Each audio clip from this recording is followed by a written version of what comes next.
दोस्तों, जैसा कि बात करते हैं, आज हम बात करने वाले हैं लोकसभा के बारे में। और बहुत ही अच्छे तरीके से लोकसभा को हम समझने वाले हैं। इसके बाद मैं गारंटी के साथ कहता हूं कि लोकसभा से एक भी क्वेश्चन आपका गलत नहीं होगा यदि आप लोगों ने इस वीडियो को पूरे देख लिया अच्छे तरीके से। बहुत ही सिस्टमेटिक तरीके से मैं बताने चल रहा हूं। आप लोगों की आदत क्या है, आप सोचते हैं कि इसे आप स्किप कर देते हैं। जैसे कुछ लोग क्या करते हैं, स्टार्टिंग में थोड़ा देख लेते हैं और बाद में स्किप कर देते हैं। सोचते हैं इसे चलो सेव कर लेता हूं, बाद में देख लूंगा, या एक तरह से चलो चैनल को सब्सक्राइब कर लेता हूं, बाद में देख लूंगा। नहीं, अगर आप ऐसा सोच रहे हैं तो आप बाद में नहीं कर पाएंगे, क्योंकि बाद में कुछ और आपको मिल जाएंगी चीजें, आप उस पर ध्यान दे देंगे।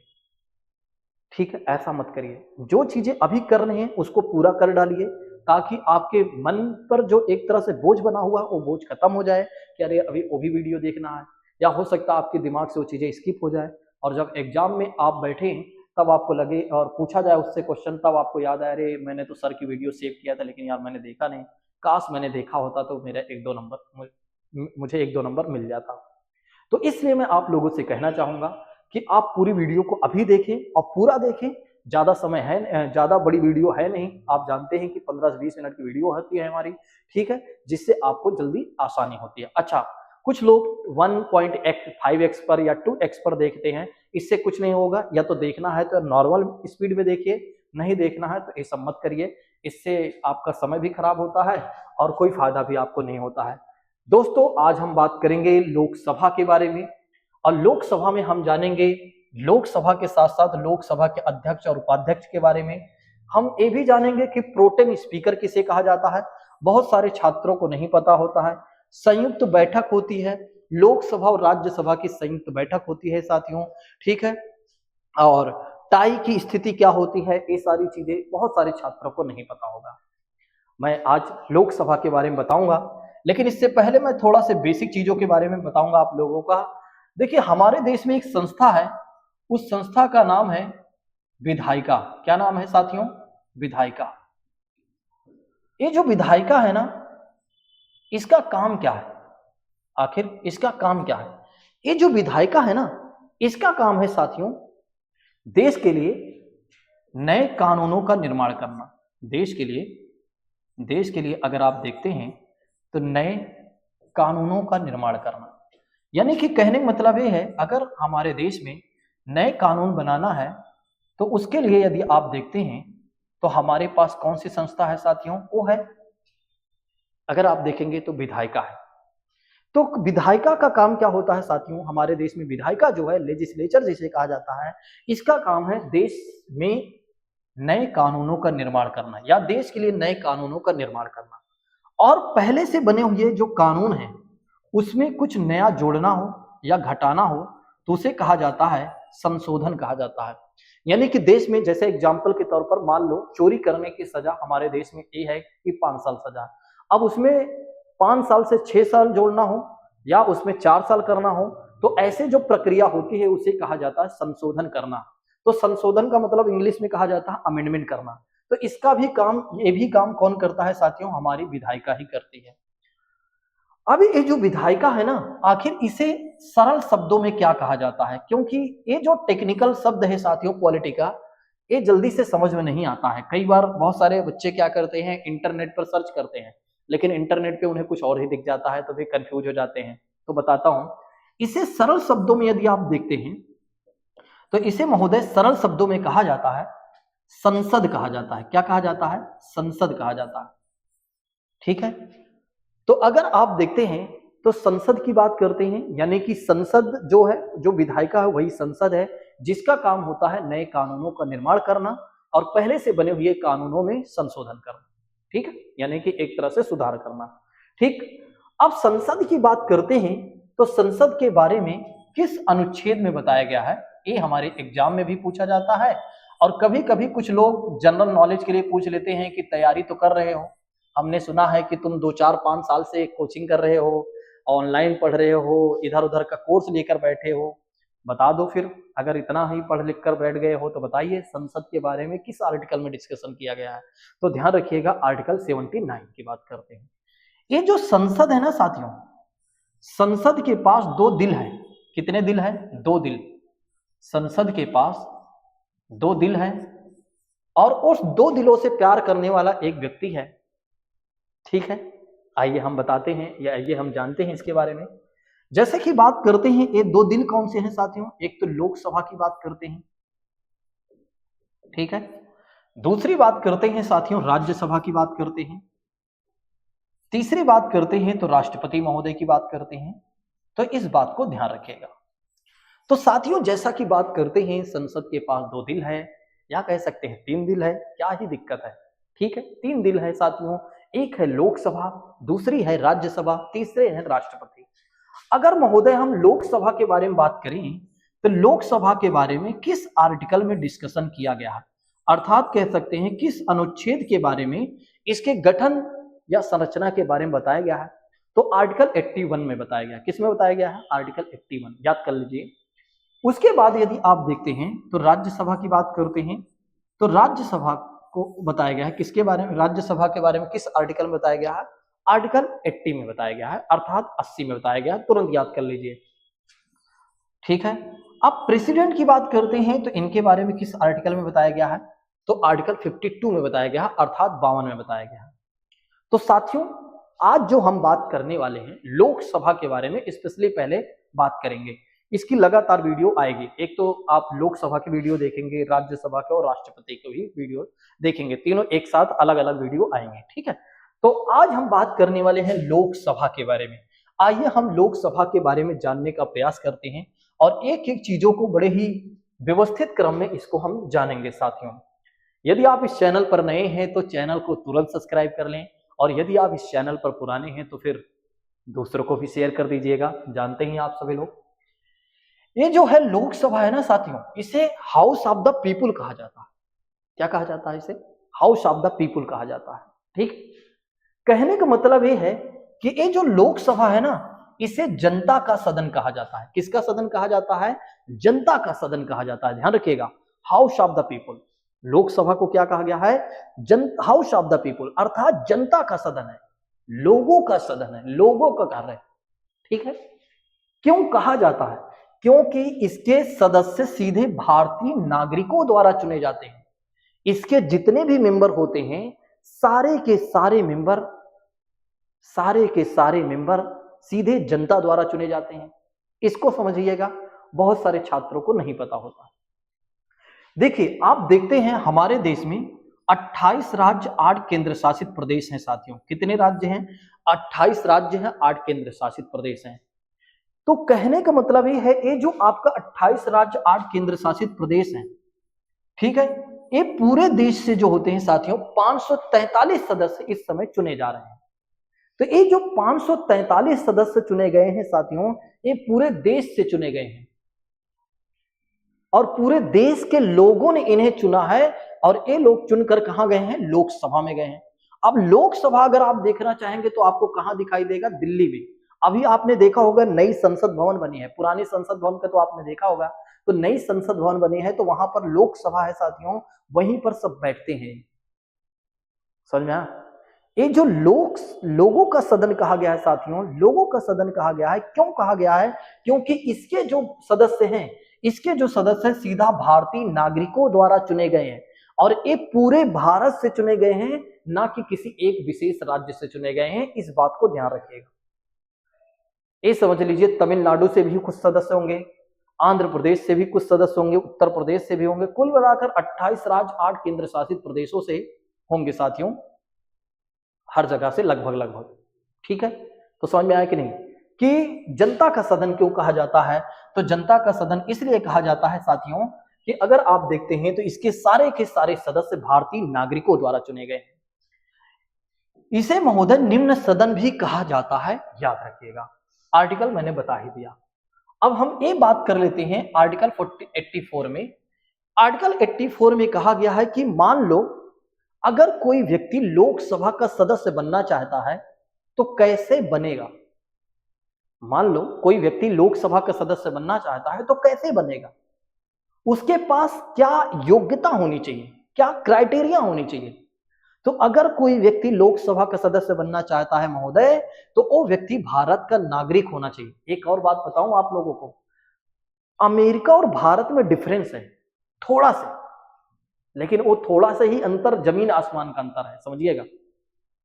अगर कोई अमेरिका के व्यक्ति भारत में चाहे तो लोकसभा का सदस्य या राज्यसभा का सदस्य या भारत के किसी भी पद पर जा सकता है। लेकिन अगर आप देखें तो भारत का कोई व्यक्ति अमेरिका में किसी पद पर नहीं जा सकता है। जानते हैं क्यों ऐसा है? क्योंकि अमेरिका ने कहा है या अमेरिका के संविधान ने कहा है, हमारे देश में संवैधानिक पद पर वही व्यक्ति आएगा जो व्यक्ति इस देश में जन्म लिया होगा। जो व्यक्ति अमेरिका में जन्म लिया होगा वही व्यक्ति अमेरिका के संवैधानिक पद पर आएगा। लेकिन भारत में कहा गया है कि व्यक्ति का जन्म कहीं भी हुआ हो, लेकिन अगर वो क्या करता है, इस देश का नागरिक बन जाता है, इस देश का सिटीजन बन जाता है, तो भारत के किसी भी संवैधानिक पद पर आ सकता है। समझ रहे हैं कि नहीं? यानी कि अमेरिका का अगर कोई व्यक्ति भारत आया है, अमेरिका का कोई व्यक्ति भारत आया है महोदय, तो अगर वो क्या करता है, भारत की नागरिकता ले लेता है, यानी कि भारत की सिटीजनशिप ले लेता है, तो उसके बाद क्या है, अपनी सारी क्राइटेरिया फिल करके वो भारत के किसी भी संवैधानिक पद पर जा सकता है। क्योंकि भारत की प्रत्येक संवैधानिक पद पर, चाहे वो भारत के राष्ट्रपति का पद हो, चाहे भारत के किसी भी पद पर देखा जाए, ठीक है, चीफ जस्टिस ऑफ इंडिया, मुख्य न्यायाधीश की बात करें, सब पर कहा गया है कि व्यक्ति भारत का नागरिक होना चाहिए, बस उसका जन्म कहीं भी हुआ हो। मुझे लगता है इस चीज को कभी सरकार को बदलना चाहिए, इस चीज को हमें बदलना चाहिए। कहीं ऐसा ना हो कि कभी कोई दूसरे देश का व्यक्ति आया और हमारे देश में किसी बड़े संवैधानिक पद पर चला जाए। एक बार सोचने और विचार करने वाली बात है भैया। अमेरिका ने क्या कहा है कि नहीं, हमारे देश में वही व्यक्ति हमारे संवैधानिक पदों पर जाएगा जिस व्यक्ति का अमेरिका में जन्म हुआ हो। समझ रहे हैं कि नहीं? ठीक है, बड़ी कह सकते हैं बड़ी अच्छे डिफरेंस मैंने आपको बताया, बड़ी ही खास बातें मैंने आपको बताया। एक बार सोचने पर आप मजबूर हो गए होंगे कि वाकई में यार कभी तो हमने ये सोचा ही नहीं। ठीक है, चलिए आगे बढ़ते हैं।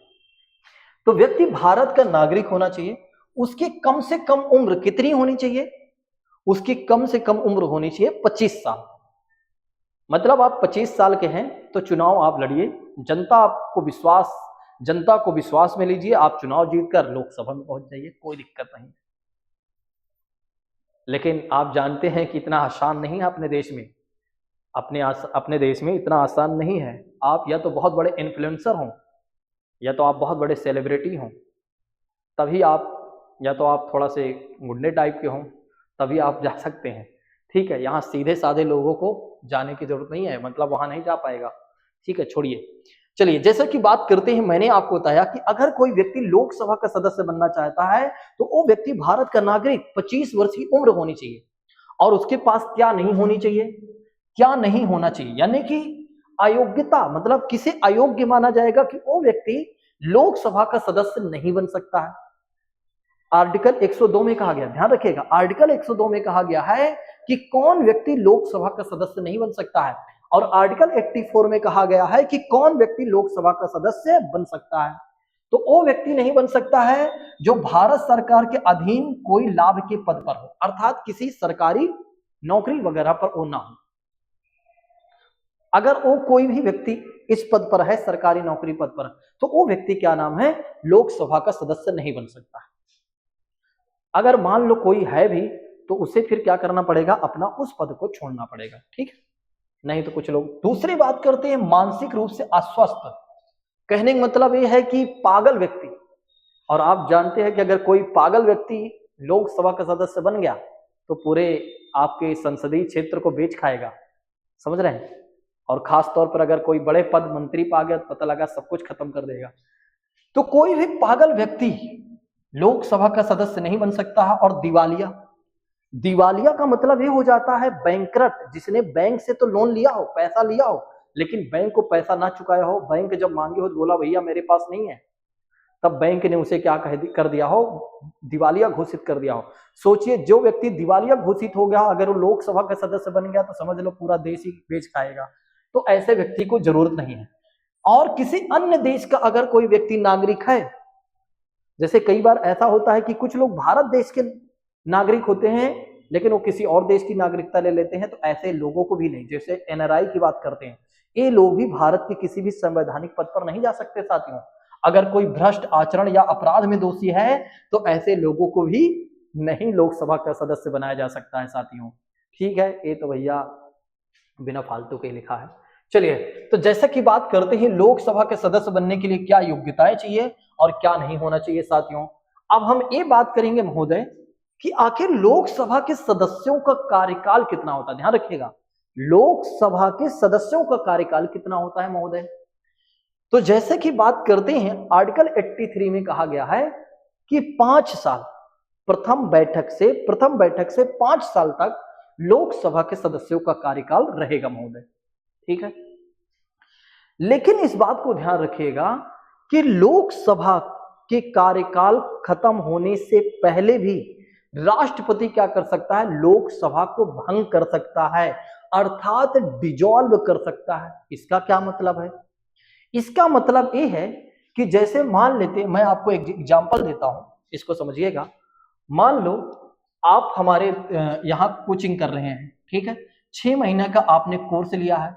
अब 6 महीने के पहले ही अगर मैंने इस बैच को खत्म कर दिया तो इसका मतलब हो जाएगा डिजॉल्व करना, अर्थात भंग करना। अगर मैंने इसे 4 महीने में ही खत्म कर दिया या 5 महीने में खत्म कर दिया तो इसे डिजॉल्व करना कहा जाएगा, अर्थात भंग करना कहा जाएगा। पूरा का पूरा खत्म, डिस्ट्रॉय, अब नया बैच बनेगा। ठीक है, उसी तरह से यदि आप देखते हैं तो राष्ट्रपति क्या कर सकता है महोदय, राष्ट्रपति क्या कर सकता है, लोकसभा को भंग कर सकता है। राष्ट्रपति क्या कर सकता है, लोकसभा को भंग कर सकता है। लेकिन क्या हमारा राष्ट्रपति ऐसा अपने आप से कर सकता है क्या उसके पास स्वविवेक वाली शक्तियां हैं क्या? नहीं महोदय, हमारे राष्ट्रपति महोदय अपने खुद के दिमाग से, अर्थात खुद के विवेक से नहीं करेंगे ऐसा काम, क्योंकि हमारे राष्ट्रपति जो हैं वो सिर्फ नाम मात्र के हैं महोदय। जैसे कि समझिए आप लोग, जैसे समझिए जिस तरह से आपके घर में आपकी मम्मी और पापा होते हैं, वास्तविक शक्ति किसके हाथ में, मम्मी के हाथ में। क्या पापा में इतनी ताकत है कि अपने आप से सारा काम कर लें? नहीं, उन्हें मम्मी की सलाह माननी पड़ती है। उसी तरह से यदि आप देखते हैं तो हमारे राष्ट्रपति महोदय हैं, कुछ भी करने से पहले प्रधानमंत्री से पूछ लेते हैं क्या मैं ऐसा करूं या ना करूं। समझ रहे हैं कि नहीं? तो राष्ट्रपति महोदय क्या नाम है, राष्ट्रपति महोदय लोकसभा को तो भंग कर सकते हैं, लेकिन किसके कहने पर साथियों, प्रधानमंत्री के कहने पर, यानी कि प्राइम मिनिस्टर ऑफ इंडिया के कहने पर प्रधानमंत्री लोकसभा के कार्यकाल को पहले भी खत्म कर सकते हैं, अर्थात 5 साल के बजाय वो 4 साल 4.5 साल में भी खत्म कर सकते हैं। लेकिन ध्यान रखिएगा, ऐसा कब करेंगे राष्ट्रपति महोदय, जब प्रधानमंत्री इस बात को सलाह देंगे तब। ठीक है, याद रखिएगा। समझ में आया कि नहीं? क्लियर हुआ? बड़े ही इत्मीनान से मैं पढ़ा रहा हूं आज। ठीक है, समय कुछ भी लगे कोई दिक्कत नहीं। एक और बात, आपके एग्जाम में पूछा जाता है और हवाबाजी के लिए एक क्वेश्चन ले लीजिए, एक पॉइंट ले लीजिए कि ये बताइए, अगर आपसे कोई पूछे या आप किसी से पूछे कि ये बताइए कि लोकसभा के कार्यकाल को पहले तो खत्म किया जा सकता है, वो कौन कर सकता है? हमारे प्यारे राष्ट्रपति महोदय महामहिम कर सकते हैं लोकसभा को भंग, यानी कि कार्यकाल को पहले खत्म कर सकते हैं। लेकिन लोकसभा के कार्यकाल को क्या आगे भी बढ़ाया जा सकता है क्या? लोकसभा के कार्यकाल को क्या आगे भी बढ़ाया जा सकता है क्या? आप किसी से पूछिए, कुछ लोग बोलेंगे बिल्कुल बढ़ाया जा सकता है, तो पूछिए भैया स्थिति कब, कैसे, किस स्थिति में, किस सिचुएशन में ऐसा किया जा सकता है? तो अब इसको समझिएगा। लोकसभा के कार्यकाल को तब आगे बढ़ाया जा सकेगा साथियों जब हमारे देश में राष्ट्रीय आपातकाल लागू हुआ हो। राष्ट्रीय आपातकाल का मतलब होता है अनुच्छेद 352 का प्रयोग किया गया हो। ठीक है, अनुच्छेद 352 क्या है? अनुच्छेद 352 ये है साथियों कि जब हमारे देश पर कोई देश आक्रमण कर दे, अर्थात बाह्य आक्रमण, या हमारे देश के सैनिकों ने आपस में विद्रोह कर दिया हो, जिसे सशस्त्र विद्रोह कहा जाता है, ऐसी स्थिति होने पर साथियों, ऐसी स्थिति होने पर राष्ट्रपति महोदय क्या करते हैं, राष्ट्रपति महोदय क्या करते हैं, पूरे देश में आपातकाल घोषित कर देते हैं। और जब आपातकाल घोषित कर देते हैं साथियों, तो हर व्यक्ति अपने घरों में हो जाता है। तो अब ऐसे समझिए साथियों, तो जब 352 का यूज किया गया होता है साथियों, तब उस स्थिति में लोकसभा के कार्यकाल को बढ़ाया जा सकता है, लेकिन उसके लिए भी स्थिति होनी चाहिए। ऐसे थोड़ी ना कि भैया अब 5 साल बढ़ा दिया जाए, तुरंत 6 साल कर दिया जाए, नहीं। ऐसी स्थिति, मान लो कि अभी 2025 चल रहा है, इस 2025 में लोकसभा का चुनाव होने वाला है, लेकिन चुनाव होने से पहले भैया, चुनाव होने से पहले 352 का यूज कर दिया गया। तब क्या है कि अब चुनाव नहीं हो सकता है, क्योंकि इस स्थिति में कहीं ना कहीं प्रॉब्लम हो जाएगी, क्योंकि 352 का यूज किया गया, फिर सब घर से निकलने लगेंगे और इससे फिर 352 का उल्लंघन माना जाएगा कि 352 मतलब नथिंग हो जाएगा फिर साथियों। तो ऐसी स्थिति में लोकसभा के कार्यकाल को आगे बढ़ाया जा सकता है। तो ऐसी सिचुएशन में लोकसभा के कार्यकाल को बढ़ाया जा सकता है। कब लोकसभा के कार्यकाल को खत्म किया जा सकता है? जब प्रधानमंत्री सलाह देंगे। कब लोकसभा के कार्यकाल को आगे बढ़ाया जा सकता है? जब 352 का यूज किया गया हो। लेकिन एक बार में कितने समय के लिए बढ़ाया जा सकता है? तो 1 वर्ष के लिए साथियों, इस बात को ध्यान रखिएगा। तो एक बार में कितने साल के लिए बढ़ाया जा सकता है साथियों? तो 1 वर्ष के लिए बढ़ाया जा सकता है, इस बात को ध्यान रखिएगा। लेकिन एक और बात समझिएगा, अब आपके दिमाग में एक और बातें आ रही होंगी, सर ये बता दीजिए, क्या जब आपातकाल खत्म हो जाएगा, स्थिति सामान्य हो जाएगी, तब कब चुनाव होगा? तो चुनाव होने के भी एक निश्चित समय है। 6 महीने के अंदर ही लोकसभा के चुनाव को करवाना पड़ेगा। यानी कि जैसे ही आपातकाल खत्म होगा, वहां से लेकर 6 महीने के अंदर ही क्या करना पड़ेगा साथियों? 6 महीने के अंदर ही क्या करना पड़ेगा? लोकसभा का चुनाव करवाना पड़ेगा। ठीक है, ये भी याद रखिएगा, आपके एग्जाम में पूछा जाता है या पूछा जा सकता है कि महोदय ये बता दीजिए कि चुनाव कब होगा। ठीक है, तो आप बताएंगे जैसे ही आपातकाल खत्म होगा, उसके 6 महीने के अंदर ही, आपातकाल के खत्म होने के 6 महीने के अंदर ही क्या करना पड़ेगा? चुनाव करवाना पड़ेगा साथियों। इस बात को याद रखिएगा, भूलिएगा नहीं। आपके एग्जाम में ये भी क्वेश्चन पूछा जा सकता है, और पूछा गया तो फिर समझ लीजिए कि आप सिर्फ धुंधला टाइप देख पाएंगे। अच्छा, जो बातें मैं पढ़ा रहा हूं, अगर समझदारी थोड़ी सी दिखानी है तो फिर लिख डालिए, अपने पेन कॉपी को चलाते जाइए, यहीं से लिखिए। जो लोग नहीं लिख पाए हैं पीछे वाली चीजें, कोई बात नहीं, यहां से लिख लीजिए, फिर बाद में एक पेज छोड़कर उसको लिख लीजिएगा। बहुत बड़ी चीजें थोड़े ना लिखवा। ये देखिए, आपातकाल के दौरान कार्यकाल 1 वर्ष तक बढ़ाया जा सकता है, आर्टिकल 352 के समय में। अब हम बात करते हैं कि लोकसभा में सदस्यों की संख्या कितनी हो सकती है अधिकतम।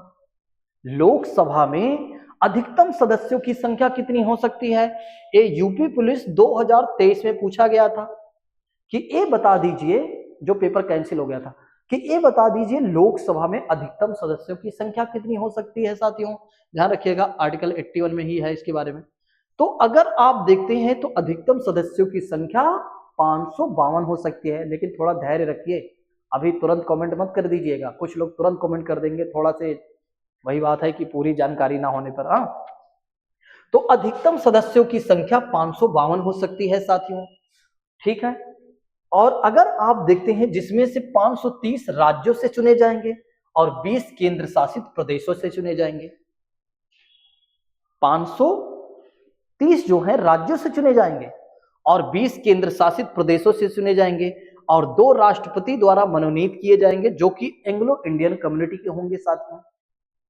ठीक है, यहां से 2 सदस्य चुने जाएंगे। लेकिन ये ऐसा कब तक होता रहा?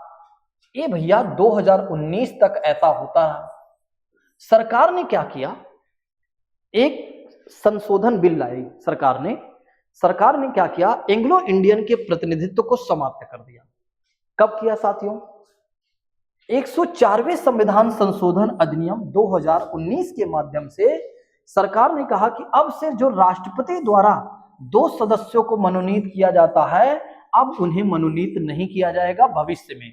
यानी कि अगर आप देखते हैं तो 2019 से अब से आगे जब चुनाव होगा तो नहीं चुने जाएंगे साथियों। तो फिर 2019 के बाद फिर नया चुनाव कब आया? 2019 के बाद, मतलब इस संशोधन के बाद चुनाव कब आया? 2024 में आया लोकसभा का चुनाव ना, 2024 में आया।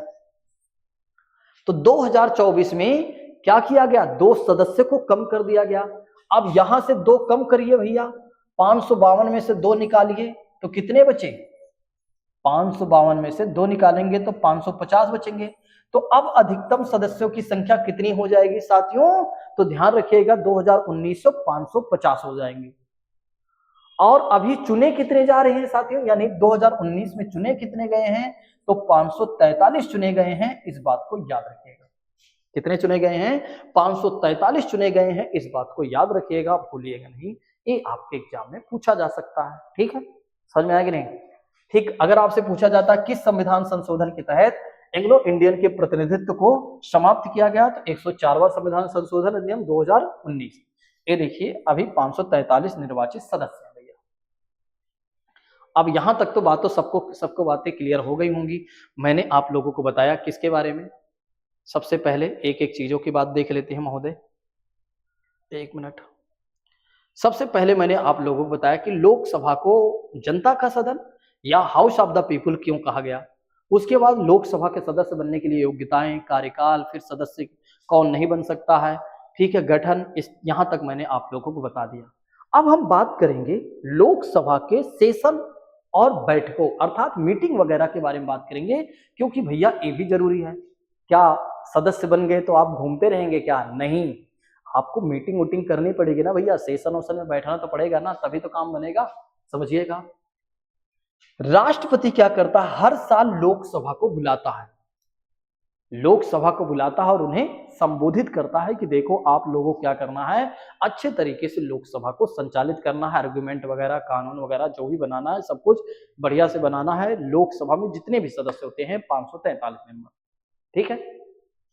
अब जैसे कि बात करते हैं, एक सत्र से दूसरे सत्र के बीच का अंतराल 6 महीने से ज्यादा का नहीं होना चाहिए। ये भी हमारे एग्जाम में पूछा जाता है कि लोकसभा की बैठक 1 साल के अंदर कितनी होनी चाहिए, तो 1 साल के अंदर कम से कम 2 होनी ही चाहिए, क्योंकि कहा गया है महोदय 6 महीने से ज्यादा का अंतर नहीं होना चाहिए। हर 6 महीने के अंदर ही एक बैठक करवाना जरूरी है, तो दूसरे 6 महीने के अंदर फिर एक बैठक करना जरूरी है। तो 1 और 2 मिलाकर कितने, 1 मिलाकर कितने हो गए? 2 बैठक हो गई। तो 1 साल में कम से कम 2 बैठक होना तो कंपलसरी है, ठीक है। तो 6 महीने के अंदर एक बैठक होना जरूरी है। तो लोकसभा की जो बैठक अर्थात मीटिंग वगैरह कम से कम 6 महीने के अंदर एक बैठक हो जाना कंपलसरी है, और साल भर में कम से कम 2 बैठक जरूरी है, याद रखिएगा। ये आपके एग्जाम में पूछा जाता है। जैसे मैंने बताया अपने दिलो और दिमाग में सेट कर लीजिए, ठीक है, स्कैन कर लीजिए, एक बार आंखें बंद करिए और झपकाइए और तुरंत याद हो जाए। जैसे कभी आपके नजरों के सामने से कोई चीजें गुजरती हैं तो फिर एक बार क्लिक हो गया तो समझ लो हमेशा की तरह नागिन नाचे गली गली, उसी तरह से याद हो जाता है ना, हो गया था, ठीक।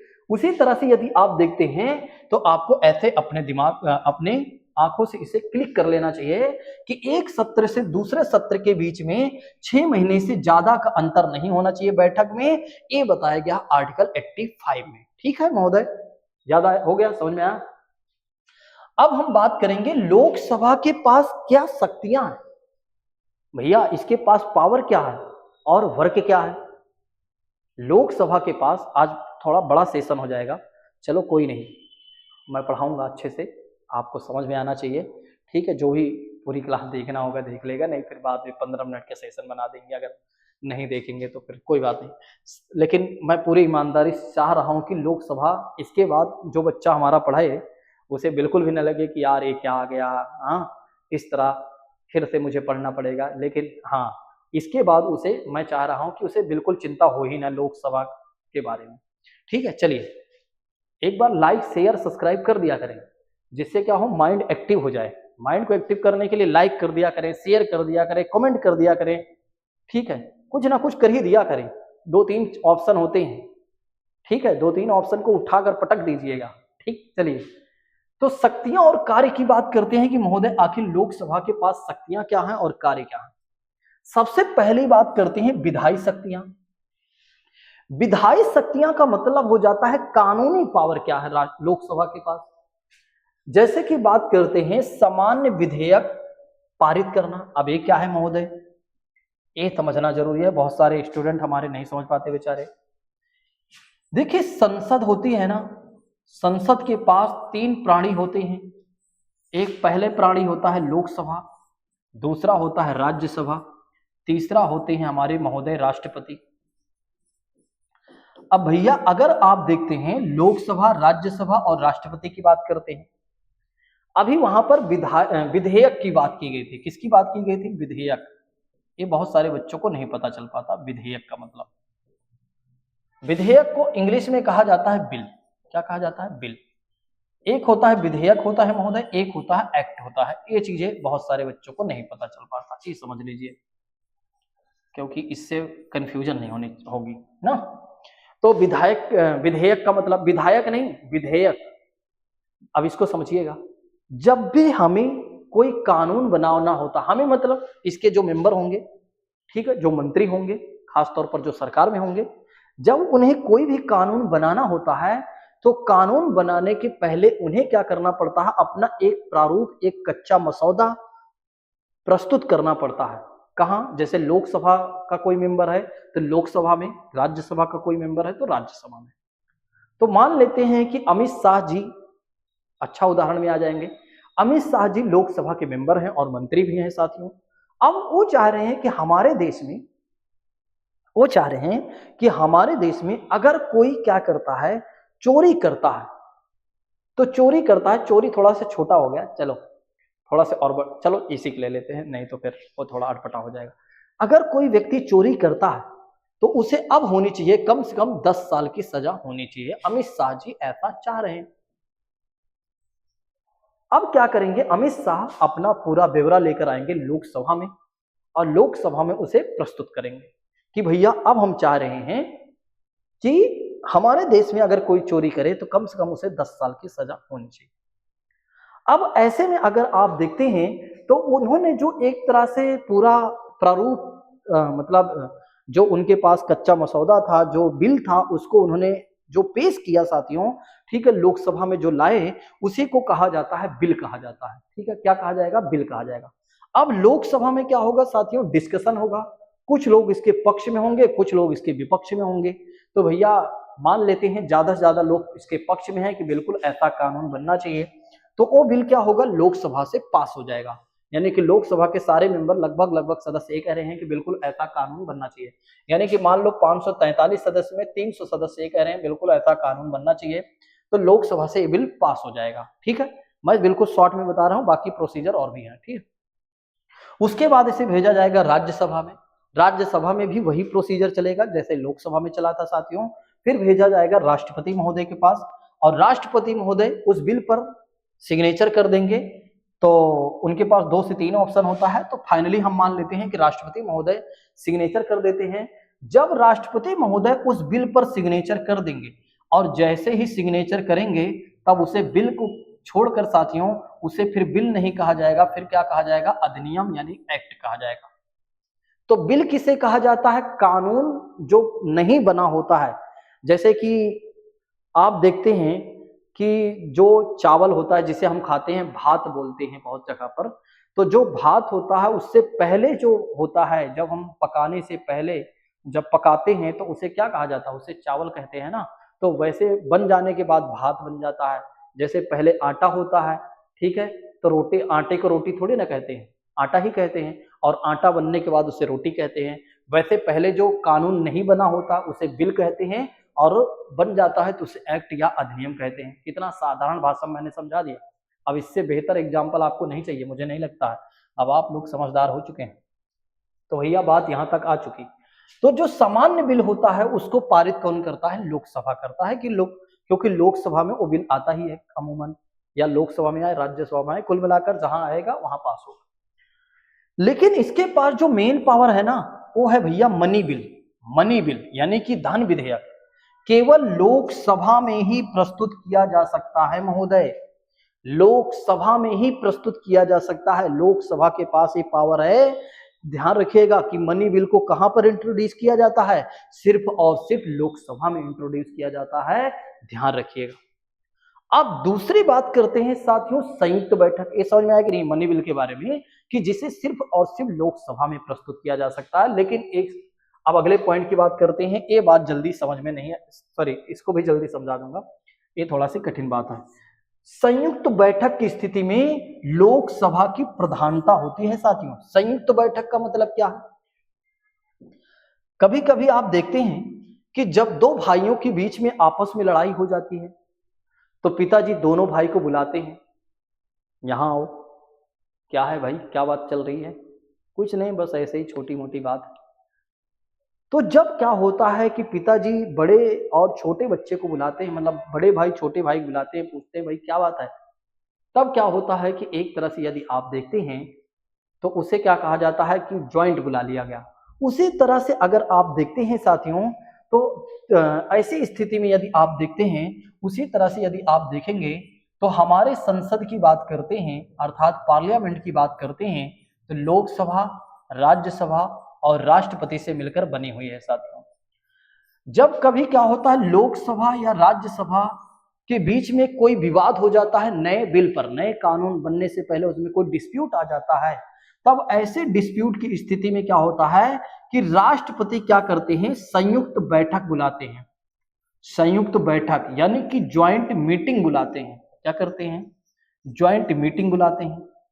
ठीक है, लोकसभा और राज्यसभा के सभी सदस्यों को एक साथ बुलाते हैं तो उसी को कहा जाता है ज्वाइंट मीटिंग। लेकिन आप सोचिए कि जब दोनों मेंबर बैठ चुके हैं, लोकसभा के मेंबर भी, राज्यसभा के मेंबर, यहां पर एक व्यक्ति होगा ना, सुनने वाला भी तो चाहिए भैया, सुनने वाला भी तो चाहिए। क्या बातें हुई है, क्या डिस्प्यूट हुआ, उस डिस्प्यूट को शांत कराने वाला भी तो कोई चाहिए ना। तो राष्ट्रपति महोदय तो आएंगे नहीं, इतना इनके पास समय कहाँ होता है भैया, और इनके लिए भी कुछ कहा भी नहीं गया। तो राष्ट्रपति अगर आप देखते हैं, राष्ट्रपति क्या करते हैं, जब लोकसभा और राज्यसभा के सभी सदस्यों को एक साथ संयुक्त बैठक के लिए बुलाते हैं, तब उसकी अध्यक्षता कौन करता है, मतलब उसकी देखभाल कौन करता है, मेन व्यक्ति कौन होता है जो सुनता है साथियों, वो करता है लोकसभा का अध्यक्ष करता है। कौन करता है? लोकसभा का अध्यक्ष करता है। लोकसभा का अध्यक्ष ऐसा करता है। ठीक है, इसीलिए कहा गया है साथियों, इसीलिए कहा गया है कि संयुक्त बैठक में प्रधानता किसकी होती है? प्रधानता किसकी होती है साथियों? तो प्रधानता होती है लोकसभा की होती है, क्योंकि लोकसभा का अध्यक्ष ही उस ज्वाइंट मीटिंग की अध्यक्षता करता है। अध्यक्षता मतलब उसके समस्याओं का समाधान करने में महत्वपूर्ण भूमिका निभाता है। तो याद रखिएगा, आपके एग्जाम में ये पूछा जाता है कि संयुक्त बैठक कौन बुलाता है? तो राष्ट्रपति। उसकी अध्यक्षता कौन करता है? तो लोकसभा का अध्यक्ष। प्रधानता किसकी होती है? लोकसभा की, क्योंकि लोकसभा का अध्यक्ष ही उसकी प्रधान मतलब अध्यक्षता करता है। इसलिए लोकसभा की क्या होती है? प्रधानता होती है भैया, याद रखिएगा। ठीक है, नहीं बाद में आप कहें कि अरे सर जी ये क्या बता दिया आपने। ठीक है, मुझे समझ में नहीं आया था, तो ध्यान रखेंगे। संयुक्त बैठक की स्थिति में लोकसभा की प्रधानता रहती है साथियों। क्यों रहती है? क्योंकि यदि आप देखेंगे तो ज्वाइंट मीटिंग में मेन अध्यक्ष कौन होगा? लोकसभा का अध्यक्ष होगा। जैसे आप कहीं पढ़ते हैं तो सेक्शन ए सेक्शन बी को ज्वाइंट कर लिया जाता है प्रिंसिपल के द्वारा, तो जो मेन टीचर होता है उसी को कहा जाता है तुम इन दोनों क्लास को देख लो। उसी तरह से यहां पर स्थिति है। ठीक है, समझ में आया? चलो भैया आगे बढ़ते हैं। अब हम बात करते हैं वित्तीय शक्तियां, अर्थात फाइनेंशियल पावर क्या है लोकसभा के पास। तो बजट और वार्षिक वित्तीय विवरण केवल लोकसभा में ही प्रस्तुत होता है। ये बात बहुत कम लोगों को पता है कि जो बजट होता है, वैसे तो हमारे कॉन्स्टिट्यूशन ऑफ इंडिया में बजट शब्द का प्रयोग नहीं किया गया है, बस बजट को समझाने के लिए बजट यहां लिखा गया। उसके जगह पर वार्षिक वित्तीय विवरण, जो कि अनुच्छेद 112 में, अनुच्छेद 112 में लिखा गया है भैया। अनुच्छेद 112 में लिखा गया है कि लोकसभा को केवल और जो हमारा बजट होता है, जिसे फाइनेंशियल एनुअल स्टेटमेंट कहते हैं, वार्षिक वित्तीय विवरण कहते हैं, उसे सिर्फ और सिर्फ लोकसभा में ही प्रस्तुत किया जाएगा और कहीं पर नहीं किया जाएगा। ये क्या है? लोकसभा के पास पावर है। तो लोकसभा के पास कितनी पावर हो गई? 3। राज्यसभा से पावरफुल लोकसभा कब कब बना? पहले मामले में मनी बिल केवल लोकसभा में ही प्रस्तुत किया जाएगा। दूसरी बात, संयुक्त बैठक में लोकसभा की ही प्रधानता होगी, अर्थात उसके अध्यक्ष की बात करते हैं। 2 बातें हो गई। तीसरी बात करते हैं, जो बजट होता है उसको भी केवल लोकसभा में ही प्रस्तुत किया जा सकता है। यहीं पर तो आपसे क्वेश्चन पूछा जाता है भैया, यहीं पर तो आपसे क्वेश्चन पूछा जाता है, और कुछ थोड़ी ना पूछा जाता है। अब ये थोड़ी ना पूछता है कि लोकसभा के सदस्य बनने के लिए क्या कार्यकाल होना चाहिए। उसे पता है चिंटू पिंटू बातें आपको आती है, ठीक है। उसे आपको ये नहीं पता होगा, वो आपसे ये जानना चाहेगा कि लोकसभा राज्यसभा से किन मामलों में ज्यादा पावरफुल होता है। तो लोकसभा जो है राज्यसभा से ज्यादा पावरफुल है। पहला मामला क्या है? मनी बिल को सिर्फ लोकसभा में प्रस्तुत किया जाएगा। मनी बिल को सिर्फ लोकसभा में प्रस्तुत किया जाएगा, पहली चीजें। दूसरी बात करते हैं, संयुक्त बैठक में प्रधानता किसकी होगी? लोकसभा के अध्यक्ष की, अर्थात लोकसभा की। एक तो ये हो गया भैया। तीसरी बात करते हैं, बजट की बात करते हैं, जिसे फाइनेंशियल स्टेटमेंट कहा गया है, एनुअल स्टेटमेंट कहा गया है। तो बजट सिर्फ कहां प्रस्तुत किया जाएगा? बजट सिर्फ कहां प्रस्तुत किया जाएगा भैया? लोकसभा में। तो ये 3 मामले ऐसे हैं। इन 3 मामले के हिसाब से यदि आप देखते हैं तो राज्यसभा से ज्यादा पावरफुल हमारी लोकसभा है। अगर आपसे पूछा जाए तो ये अपने दिलों और दिमाग में रख लीजिए। अगर आपने ऐसा नहीं रखा तो समझ लीजिए कि आपने बहुत बड़ी गलती कर दिया महोदय। समझ रहे हैं कि नहीं? तो ध्यान रखेंगे, ये आपके एग्जाम के लिए थोड़ा से ज्यादा महत्वपूर्ण हो जाता है। मनी बिल पर केवल राज्यसभा सुझाव दे सकता है, निर्णय नहीं। जैसे समझिएगा आप लोग, जैसे आपके घर में मम्मी और पापा होते हैं, पापा जी अपना सुझाव दे सकते हैं कि लड़के की शादी किस लड़की से होगी। मोहर नहीं लगा सकते, मोहर तो मम्मी जी ही लगाएंगी कि हमको कौन सी बहू लानी है, कौन सी बहू पसंद है। पिताजी बोलेंगे ठीक है कर लो। समझ रहे हैं नहीं? बात समझ रहे हैं आप लोग? कि माता जी को पिताजी सिर्फ सुझाव दे सकते हैं, लेकिन मोहर सिर्फ माता जी की ही लगेगी भैया। उसी तरह से राज्यसभा मनी बिल पर सुझाव दे सकता है, लेकिन मोहर सिर्फ किसकी लगेगा? मोहर सिर्फ लोकसभा की। अर्थात कह सकते हैं कि लोकसभा में ही मनी बिल को प्रस्तुत किया जाएगा, उसी का अंतिम फैसला माना जाएगा। ठीक है, लोकसभा के अध्यक्ष का कि मनी बिल है कि नहीं है साथ। ठीक है, ये समझ में आया कि नहीं? क्लियर हुआ? देखो 3 मामले बता दिया, अब चौथा मामले देखिए। अब चलिए आगे बढ़ते हैं, अगली पावर जानते हैं और अगली बात समझते हैं। ठीक है, कार्यपालिका पर नियंत्रण, एग्जीक्यूटिव कंट्रोल। एग्जीक्यूटिव कंट्रोल समझिएगा इसे। कार्यपालिका पर नियंत्रण, देखो लोकसभा क्या करता है ना, कार्यपालिका पर नियंत्रण रख सकता है, उसके पास ये भी पावर है। कैसे? कार्यपालिका मतलब क्या होता है? सरकार।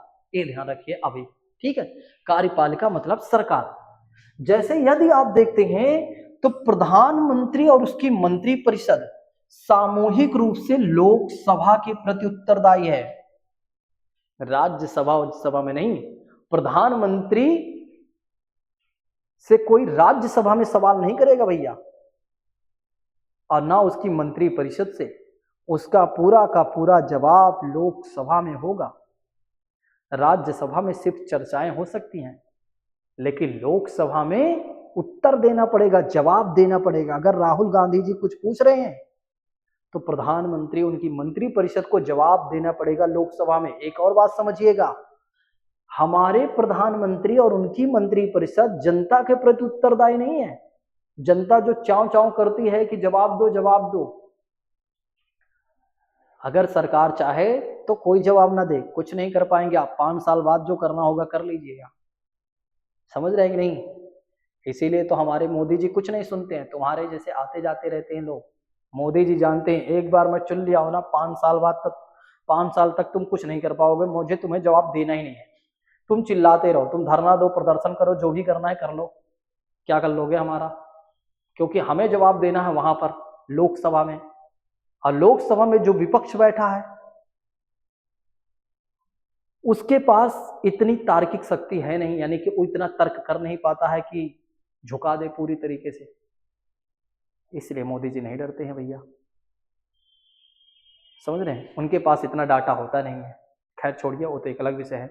तो लोकसभा में यदि आप देखते हैं तो जो सरकार की सरकार की जो जवाबदेही हुई होती है वो सिर्फ लोकसभा में होती है, और इस वजह से भी लोकसभा राज्यसभा से ज्यादा पावरफुल हो जाती है। याद करिए भैया, इस वजह से भी लोकसभा जो होती है राज्यसभा से ज्यादा पावरफुल हो जाती है। समझिए, ध्यान रखिएगा। कौन से मामले में? वो है प्रधानमंत्री, चलो शॉर्टकट में लिख देता हूं, प्रधानमंत्री और मंत्री परिषद किसके प्रति उत्तरदायी होगी भैया? किसके प्रति उत्तरदायी? तो किसके प्रति उत्तरदायी? लोकसभा लिख दिया हूं। तो ध्यान रखिएगा, इस मामले में भी लोकसभा ज्यादा पावरफुल हो गई भैया। सोचिए, राज्यसभा नथिंग हो रही है, समझ रहे नहीं?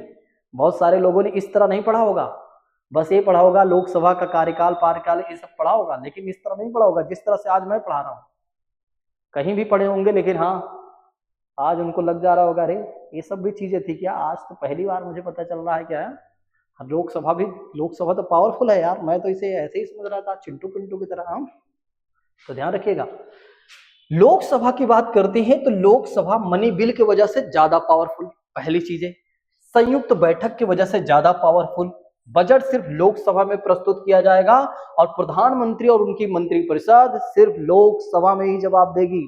जनता मनता मतलब नथिंग, जनता उनता छोड़ो भैया, तुम्हारा कोई काम नहीं है, ठीक है? राज्यसभा में सिर्फ चर्चाएं होंगी। यहां पर क्या है, ध्यान रखिएगा, इस मामले में लोकसभा ज्यादा पावरफुल हो गई। लेकिन अभी एक और मामला पता चलेगा, आपकी आंखें खुली की खुली रह जाएंगी।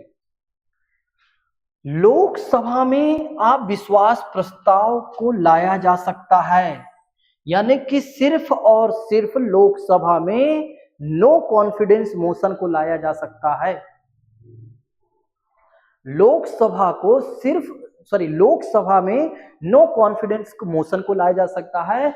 आर्टिकल 75 के सब क्लॉज 3 में ये बातें कही गई हैं भैया। अब ये क्या है?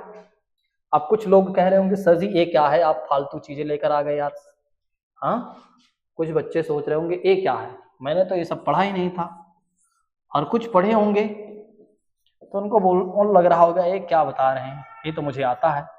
लेकिन उन्होंने इस तरह तो नहीं पढ़ा होगा, ये वाली बातें के हिसाब से नहीं पढ़ा होगा। पढ़ा तो होगा, हमारे यहाँ बहुत सारे वीर हैं ऑफलाइन में, आप लोगों को बताऊं, नाम नहीं लूंगा, लेकिन एक से एक वीर हैं जो जानते हैं कि लोकसभा मुझे बहुत अच्छे से आता है। लेकिन इस बार जब वो पढ़ेंगे ना, उनकी आंखें खुल जाएगी, समझ रहे हैं? क्योंकि उन्होंने पढ़ा बहुत होगा लेकिन इस तरह नहीं पढ़ा होगा। बहुत कम छात्र होंगे जो इस तरह पढ़े होंगे। अविश्वास प्रस्ताव क्या है भैया, ये समझ लीजिए। जैसे कि बात करते हैं, मान लो ये जो केंद्र सरकार है हमारे मोदी जी वाली, ठीक है, मोदी जी को सरकार चलाने के लिए, मान लेते हैं एग्जाम्पल के तौर पर कह रहा हूं, ठीक है, मोदी जी को सरकार चलाने के लिए अगर आप देखते हैं तो लगभग यदि आप देखते हैं तो 273 सदस्य चाहिए, 2 से 75 चाहिए, सपोज दैट। तो मोदी जी के पास पूरा विश्वास है कि, क्योंकि मोदी जी के पास पूरा मेंबर है, तो वो ये विश्वास दिलाते हैं कि हमारे पास पूरे मेंबर हैं, हम सरकार चला सकते हैं, ठीक है। सरकार चलाने के लिए, सरकार बनाने के लिए सपोज दैट 273 मेंबर की जरूरत है, वो मोदी जी के पास ऑलरेडी हैं, तो मोदी जी इसलिए सरकार में है, प्रधानमंत्री बन के बैठे हैं। आप समझिएगा, सपोज दैट मोदी जी के कुछ चेले चपाटे यहां से गायब हो जाते हैं, ठीक है, मान लेते हैं कुछ चेले चपाटे में से कुछ गायब हो जाते हैं साथियों, 260 बचते हैं सदस्य, ठीक है, कहीं चले गए या क्या हुआ वो एक अलग विषय है, या किसी पार्टी को ज्वाइन कर लिया, या नीतीश जी ने साथ छोड़ दिया। अब क्या है, मोदी जी के पास 260 ही मेंबर बचे हैं भैया।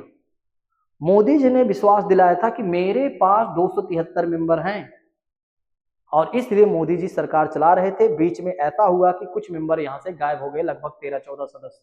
ठीक है, अब जब ये सदस्य नहीं रहे तो ये बात राहुल गांधी जी को पता चला। राहुल गांधी जी कौन है भैया? ये विपक्ष के लीडर हैं साथियों। अब क्या है कि वो जो होंगे विपक्ष वाले लोग क्या करेंगे, अविश्वास प्रस्ताव लेकर आएंगे, नो कॉन्फिडेंस मोशन लेकर आएंगे। कहां पर? सिर्फ और सिर्फ लोकसभा में लेकर आएंगे। लोकसभा में कहेंगे, मोदी जी आपने कहा था कि मेरे पास 273 सदस्य हैं, आपने हमें विश्वास दिलाया था कि हाँ मेरे पास इतने मेंबर हैं और मैं सरकार चला रहा हूं, आप हमें सिद्ध करके दिखाइए। अगर मोदी जी के पास उतने फिर से कहीं से आ जाते हैं तो मोदी जी दिखा देंगे, तो मोदी जी को कोई दिक्कत नहीं, बोलेंगे ये देखो हमारे पास इतने मेंबर हैं, हम चला रहे हैं सरकार, कोई दिक्कत परेशानी नहीं है। लेकिन मोदी जी अगर उस समय भैया, मोदी जी हमारे उस समय, मोदी साहब उस समय अगर इतने मेंबर नहीं दिखा पाते हैं तो फिर क्या होगा, ये जो अविश्वास प्रस्ताव है लोकसभा में पास हो जाएगा कि भैया बल्ले बल्ले, मोदी जी के पास इतने मेंबर चाहिए था, अब तो इतने ही हैं। तो भैया मोदी जी को क्या करना पड़ेगा, हमारे प्रधानमंत्री साहब को त्यागपत्र देना पड़ेगा। क्या करना पड़ेगा? त्यागपत्र देना पड़ेगा। इसका मतलब सरकार गिर गई, सरकार भैया गिर गई। ठीक है, तो सरकार गिर गई, ध्यान रखिएगा, सरकार गई, गई भैंस पानी में, समझ रहे हैं नहीं, गई भैंस पानी में। ठीक, आप समझ में आया कि नहीं? अविश्वास प्रस्ताव का मतलब हो जाता है आपको विश्वास में लाने के लिए उतने लोग होना जरूरी है, अगर नहीं है तो यानी कि आपने विश्वास खो दिया। जब आपने विश्वास खो दिया तो उसे कहा जाएगा अविश्वास, कहा जाएगा, बस हो गया। ठीक, समझ में आया कि नहीं? ये हो गया महोदय अविश्वास प्रस्ताव। तो लोकसभा किन मामलों की वजह से ज्यादा पावरफुल बनता है भैया, ध्यान रखिएगा। आगे मैं बताऊंगा राज्यसभा किन मामलों से पावरफुल बनता है, ठीक है, इसकी अगली वाली वीडियो में। ठीक, तो ध्यान रखेंगे। तो लोकसभा किस वजह से पावरफुल बनता है भैया? लोकसभा मनी बिल की वजह से पावरफुल बनता है, संयुक्त बैठक की वजह से पावरफुल बनता है, बजट की वजह से पावरफुल बनता है, और जो सरकार होगी वो लोकसभा के प्रति उत्तरदायी है, और अविश्वास प्रस्ताव की बात करते हैं, इसकी वजह से लोकसभा ज्यादा पावरफुल बनती है भैया। अब समझ में आया कि नहीं? क्लियर? अपने दिलो और दिमाग में सेट कर लीजिए, अपने कॉपी में लिख लीजिए। आप ये सब नोट्स में नहीं लिखे होंगे, बस आप अलग अलग जगह लिखे होंगे, लेकिन आपने इस तरह नहीं लिखा होगा। आप सोचिए अगर कोई बच्चा सीजीएल यूपीएसआई देने जाएगा तब उसके क्वेश्चन सही होंगे, नहीं तो वो सही नहीं कर पाएगा, कहेगा ये कहां से आ रहा था। ठीक है, अब कुछ अन्य बातें देख लेते हैं भैया। अन्य कार्य क्या है हमारी लोकसभा का? लोकसभा क्या करती है, राष्ट्रपति के चुनाव में भी भाग लेती है। यानी कि लोकसभा में जो 543 मेंबर है ना, वो राष्ट्रपति को वोट देते हैं। किसे वोट देते हैं? राष्ट्रपति को। जिसको ना पता हो अपने दिलो और दिमाग में सेट कर ले भैया। देखो, हम राष्ट्रपति को वोट नहीं देते हैं, हमारे राष्ट्रपति महोदय को वोट जिनको हमने चुना है, जिनको हमने चुना है वो लोग राष्ट्रपति को वोट देते हैं। सेट कर लीजिए, ठीक है। तो लोकसभा के जो मेंबर हैं राष्ट्रपति को वोट देते हैं, और उपराष्ट्रपति के महाभियोग में योगदान देता है। वैसे इसका योगदान उपराष्ट्रपति पर महाभियोग लगाया नहीं जाता है, तो राष्ट्रपति यहां लिख दीजिए, सबसे अच्छा रहेगा। तो ध्यान रखिएगा, राष्ट्रपति की बात करते हैं तो राष्ट्रपति पर महाभियोग, वैसे राष्ट्रपति के महाभियोग में लोकसभा राज्यसभा दोनों का योगदान होता है, लेकिन हम लोकसभा पढ़ रहे हैं साथियों, तो लोकसभा का योगदान होता है, ध्यान रखिएगा। संवैधानिक संशोधन, अर्थात संविधान में कुछ नया जोड़ना घटाना हो तब भी इसी का काम है। राष्ट्रपति की आपातकाल की घोषणा की मंजूरी लोकसभा से होती है, तो इस मामले में भी लोकसभा ज्यादा पावरफुल हो जाएगा। आपातकाल की घोषणा की मंजूरी, आपातकाल की घोषणा की मंजूरी कहां से मिलेगी भैया? तो ध्यान रखेंगे, लोकसभा से। कहां से मिलेगी? आपातकाल की घोषणा की मंजूरी लोकसभा से मिलेगी भैया। कहां से मिलेगी?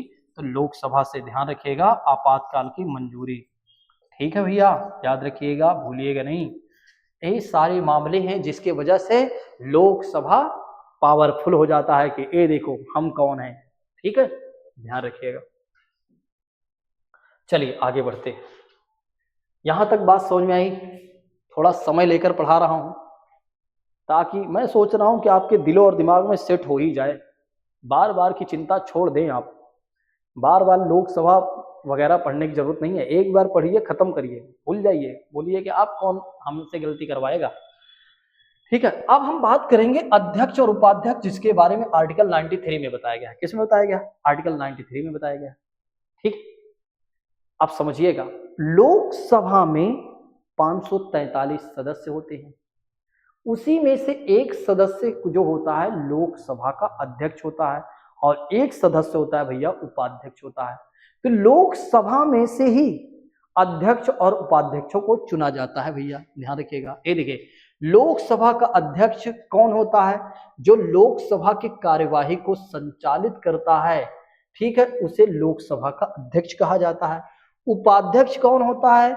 जब अध्यक्ष नहीं होता है तो उसके अनुपस्थिति में उपाध्यक्ष काम करता है भैया, इस बात को ध्यान रखिएगा। देखिए, लोकसभा अपने सदस्यों में से ही एक को अध्यक्ष चुनती है, दूसरे को उपाध्यक्ष को चुनाव करती है। यानी कि लोकसभा में 543 सदस्य में से ही एक अध्यक्ष होता है और एक उपाध्यक्ष होता है। इसको भी सेट कर लीजिए अपने दिमाग में। अब इसको एग्जाम्पल लीजिए, जैसे एक क्लास होती है, एक क्लास में 40 बच्चे हैं, 40 बच्चे में से एक बच्चा क्या होता है? मॉनिटर बन जाता है। क्या बन जाता है? मॉनिटर भैया, चाक डस्टर तुम्हें ही लाना है। एक और बच्चा होता है जो क्या होता? उप यानी कि वाइस कह सकते हैं, या डिप्टी मॉनिटर बना दिया जाता है। कि कभी कभी स्थिति ऐसी रहती है जब मॉनिटर बीमार पड़ जाता है, तो उसकी स्थिति में कौन देखेगा? तो ये देखेगा। उसी तरह से लोकसभा में जो 543 सदस्य हैं, उनमें से अगर आप देखते हैं तो एक व्यक्ति को मॉनिटर बना दिया जाता है, उस मॉनिटर को लोकसभा का अध्यक्ष कहा जाता है। ठीक है, उसके बाद क्या होती है? उसी के बाद एक डिप्टी मॉनिटर बना दिया जाता है, जिसे उपाध्यक्ष कहा जाता है। हाँ, समझ में आया? याद कर लीजिए आप लोग, चिंता मत करिए। जब तक मैं आपके साथ हूं, आपको चिंता नहीं करना है, ये सारी चिंता हमारी है। बस आपकी चिंता है वीडियो देखो, लाइक शेयर सब्सक्राइब करो। अब चुनाव की बात करते हैं, कैसे होता है ये भी तो जान लेते हैं ना। अब समझिएगा आप लोग, पहली चीज, लोकसभा के अध्यक्ष और सदस्यों के चुनाव की तारीख कौन फिक्स करता है? सॉरी, अध्यक्ष के चुनाव की तारीख कौन फिक्स करता है भैया? तो ध्यान रखेंगे, राष्ट्रपति। तो इनके चुनाव की तारीख कौन फिक्स करता है? राष्ट्रपति महोदय करता है, डेट फिक्स करता है कि कब उनका चुनाव होगा भैया। अध्यक्ष और उपाध्यक्ष का चुनाव लोकसभा के सदस्यों द्वारा बहुमत से किया जाता है साथियों, मेजोरिटी से किया जाता है, इस बात को याद रखिएगा। और चुनाव सामान्यतः सत्र शुरू होने के कुछ दिनों के भीतर होता है। मतलब जब सेशन शुरू हो जाता है, तो उसके कुछ दिनों बाद ही ये चीजें, मतलब इनका चुनाव हो जाता है। जैसे आज से सेशन बैठकें चालू हुई और इसके कुछ दिनों के भीतर लोकसभा का अध्यक्ष और उपाध्यक्ष चुन लिया जाएगा। अब आप सोच रहे होंगे, अरे सर ये क्या है? पहले भी तो कोई अध्यक्ष और उपाध्यक्ष बना रहा होगा। बिल्कुल बना रहा होगा। तो जब तक नए लोकसभा के अध्यक्ष उपाध्यक्ष नहीं आ जाते हैं, तब तक पुराने वाले महोदय बने रहते हैं। लेकिन एक और बात याद रखिएगा, प्रोटेम स्पीकर कौन होता है भैया? प्रोटेम स्पीकर, ये बात शायद नहीं पता होगा। प्रोटेम स्पीकर का मतलब होता है, जैसे ये जो अध्यक्ष उपाध्यक्ष होते हैं ना, ये स्थायी होते हैं, मतलब 5 साल तक ये बने रहेंगे, और जब तक नए नहीं आ जाते हैं तब तक भी वो बने रहेंगे। ठीक है, लेकिन ये जो प्रोटेम स्पीकर होता है ना, वो क्या होता है साथियों? अस्थायी अध्यक्ष होता है। अस्थायी अध्यक्ष होता है। इसे नॉमिनेट कौन करता है? राष्ट्रपति। मतलब ये इलेक्शन के थ्रू नहीं आता, राष्ट्रपति इसे नॉमिनेट करते हैं। जब नए नवेले, ध्यान रखिएगा, जब नए नवेले क्या होता है, जब नए नवेले लोकसभा के सदस्य बनकर आते हैं भैया, जब नए नवेले लोकसभा के सदस्य बनकर आते हैं, तो इनको शपथ कौन दिलाता है? प्रोटेम स्पीकर दिलवाता है। इस बात को पहले ध्यान रखिएगा। ठीक है, तो जब क्या होता है महोदय कि नए सदस्य लोकसभा में चुनकर आते हैं, उन्हें शपथ दिलाने का काम किसका होता है? प्रोटेम स्पीकर का होता है। उस प्रोटेम स्पीकर को कौन नॉमिनेट करता है तो राष्ट्रपति करता है। और ध्यान रखिएगा, जब लोकसभा के अध्यक्ष और उपाध्यक्ष का चुनाव होता है तो उसके चुनाव में सहयोग करता है, और जब चुन लिए जाते हैं तो ये महोदय हट जाते हैं अपने पद से, काम खत्म इनका, क्योंकि ये अस्थायी हैं, ये सिर्फ इन्हें कुछ खास कार्यों के लिए आए हुए हैं और उसके बाद ये हट जाएंगे। ठीक है, प्रोटेम स्पीकर किसे कहा गया? अस्थायी अध्यक्ष को, जिसका काम है नए सदस्यों को शपथ दिलाना और अध्यक्ष और उपाध्यक्ष के चुनाव में सहयोग करना। ठीक है, क्या कह रहे हैं सर, आप तो आज पूरे दिल और दिमाग में सेट कर दे रहे हैं। ये देखिए, अब अध्यक्ष की भूमिका क्या है, आखिर इसका रोल क्या है, इसका वर्क क्या है? तो लोकसभा के अध्यक्ष की भूमिका है कि लोकसभा की बैठकों की अध्यक्षता करना। भैया सारे मेंबर बैठे हैं, लोकसभा स्पीकर यहां बैठे हैं, जैसे सारे बच्चे उधर पढ़ रहे हैं और टीचर महोदय इधर पढ़ा रहे हैं, वही है। जैसे आप उधर बैठे हैं तो आप मान लीजिए आप लोकसभा के सदस्य हैं और मैं आपका अध्यक्ष हो गया, बस यही है भैया, और क्या। ठीक, लोकसभा में जो सदस्य होते हैं उन्हें बोलने की अनुमति देता है, क्योंकि लोकसभा का अध्यक्ष नहीं होगा, जैसे क्लास में अगर टीचर नहीं है तो क्लास अव्यवस्थित हो जाएगी, वैसे लोकसभा में अगर अध्यक्ष नहीं होगा तो फिर क्या होगा, लोकसभा अव्यवस्थित हो जाएगी, सही से संचालित नहीं होगी। कोई बोलेगा पहले मैं बोलूंगा, कोई बोलेगा पहले मैं बोलूंगा। अब कौन सही है कौन गलत है कोई डिसाइड नहीं हो रहा है, तो अध्यक्ष क्या करता है, वो डिसाइड करता है कि तुम शांत रहो, इनको बोल लेने दो, इसके बाद तुम बोल लेना, भैया क्या दिक्कत है ना। ये देखिए, ये भी मैंने बताया, मनी बिल सिर्फ लोकसभा में प्रस्तुत किया जाता है, लेकिन इस बात को समझिएगा, इस विषय में यह निर्णय कौन करता है भैया? इस विषय में निर्णय करता है हमारा लोकसभा का अध्यक्ष करता है।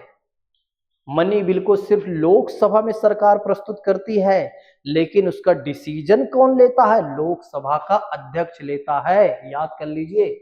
ठीक है, ध्यान रखिएगा, भूलिएगा नहीं।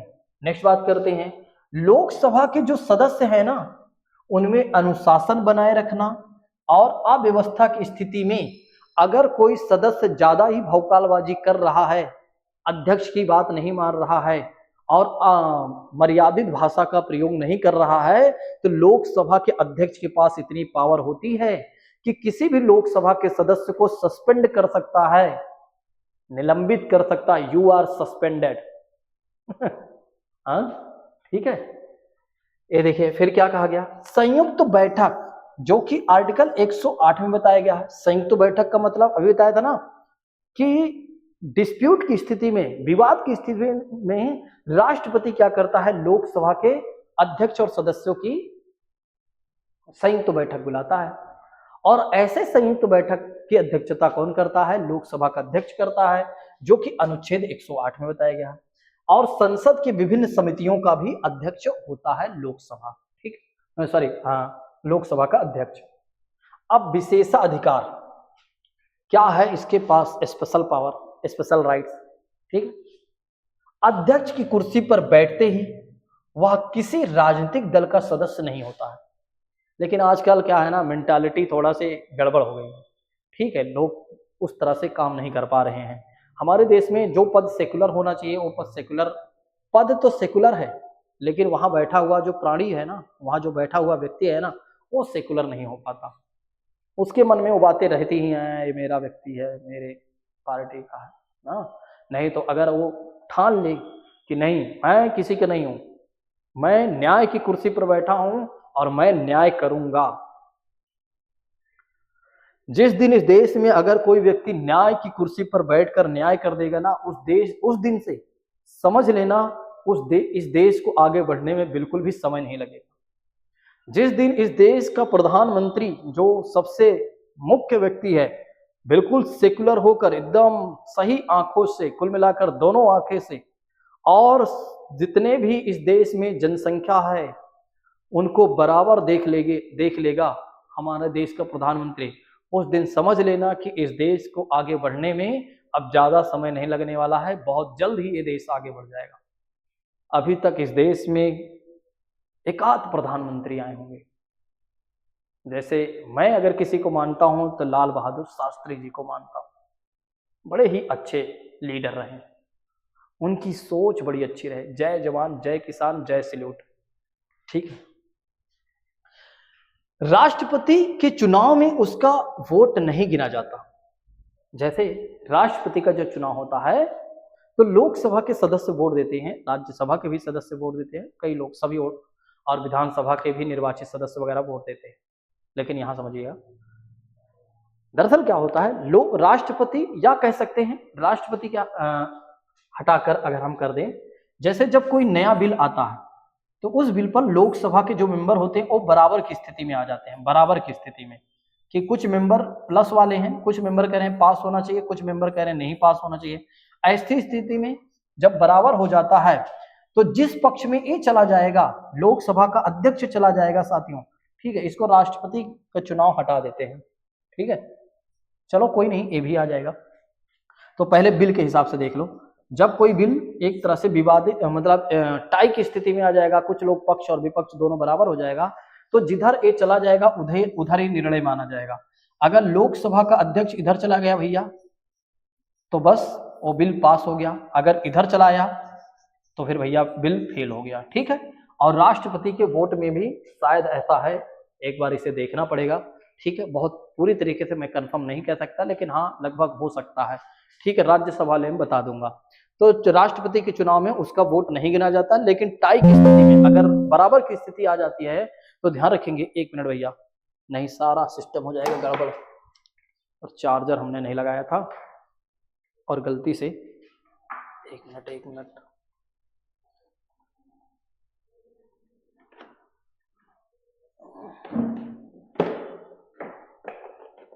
बस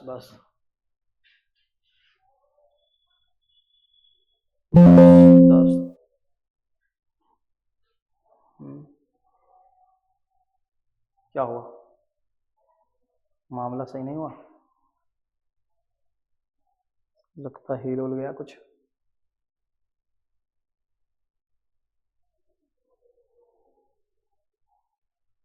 गड़बड़ चल रहा है काफी देर से यार, क्या करें,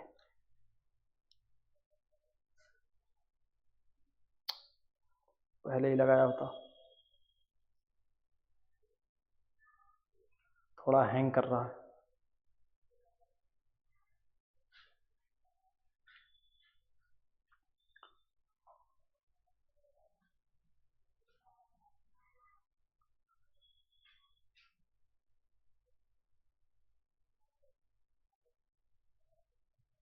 चलो इसको देख लीजिए, थोड़ा से लास्ट में गड़बड़ हो गया है मामला, कोई बात नहीं, ये तो बता ही दिया।